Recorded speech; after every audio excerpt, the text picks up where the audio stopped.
நீலகிரியில் கனமழையால் வீடுகளில் விரிசல் ஏற்பட்டு பூமியில் உள்வாங்கும் பகுதிகளில் புவியியல் துறையினர் குழு ஆய்வு மேற்கொள்ள உள்ளதாக அம்மாவட்ட ஆட்சியர் தெரிவித்துள்ளார். நீலகிரியில் 20 நாட்களுக்கும் மேலாக கனமழை பெய்து வருகிறது. இதனைத் தொடர்ந்து நீலகிரி மாவட்டத்திற்கு அரக்கோணத்தில் இருந்து தேசிய பேரிடர் மீட்புக் குழுவினர் 32 பேர் கொண்ட குழு உதகை வந்தடைந்தனர்.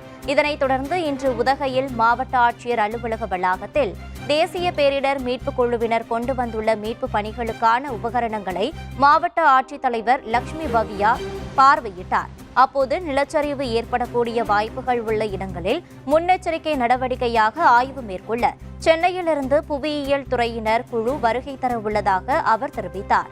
வயநாடு போல் நீலகிரியிலும் நிலச்சரிவு ஏற்படும் என சமூக வலைதளங்களில் சிலர் தவறான தகவல்களை பரப்பி வருவதாகவும், இதுபோன்ற சமூக விரோத செயல்களில் ஈடுபட்டு வருபவர்கள் மீது கடுமையான சட்ட நடவடிக்கை எடுக்கப்படும் எனவும் அவர் எச்சரித்துள்ளார்.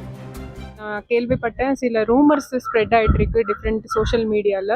என்னென்னா வயநாட்டில் இப்படி ஆகிட்டு இருக்கு, இங்கே கூட அப்படி ஆகும், இந்த மாதிரி ரூமர்ஸ் ஆகிட்டு இருக்கு. மக்கள் நிறைய பேனிக் ஆகுறாங்க. சோஷியல் மீடியாவில் சர்க்குலேட் ஆகிற ரூமர்ஸ் வந்து தயவுசெய்து இந்த மாதிரி என்கரேஜ் பண்ணாதீங்க. ரிக்வெஸ்ட் கூட ஸ்டேட் லெவலில் இப்போ என்ன பண்ணுறாங்கன்னா, ஒரு கமிட்டி ஒரு சம் டெக்னிக்கல் எக்ஸ்பர்ட் கமிட்டி எப்படி நம்ம ஒரு இது ரெடி பண்ணி ஸ்டடி பண்ணுறதுக்கு, எஸ்பெஷலி இந்த ஜியோலஜிக்கல் சர்வே ஆஃப் இந்தியாவில் இருந்த அவங்க கூட ஆள் வந்துட்டு இருக்காங்க. இந்த ஆகஸ்ட் ஃபர்ஸ்ட் வீக்ல இந்த வல்னரபிள் ஏரியாஸ் வந்து கொஞ்சம் ஸ்டடி பண்ணி பண்றது. ஆல்ரெடி ஏற்கனவே நம்ம கிட்ட ஒரு list of vulnerable areas ready பண்ணிட்டோம். அது வந்து அவங்க ஸ்டடி பண்ணி அங்கே நம்ம என்னென்ன பண்ண முடியும், அது இன்னும் ஸ்ட்ரென்தன் எப்படி பண்ண முடியும், அதெல்லாம் அவங்க ரிப்போர்ட் கொடுப்பாங்க.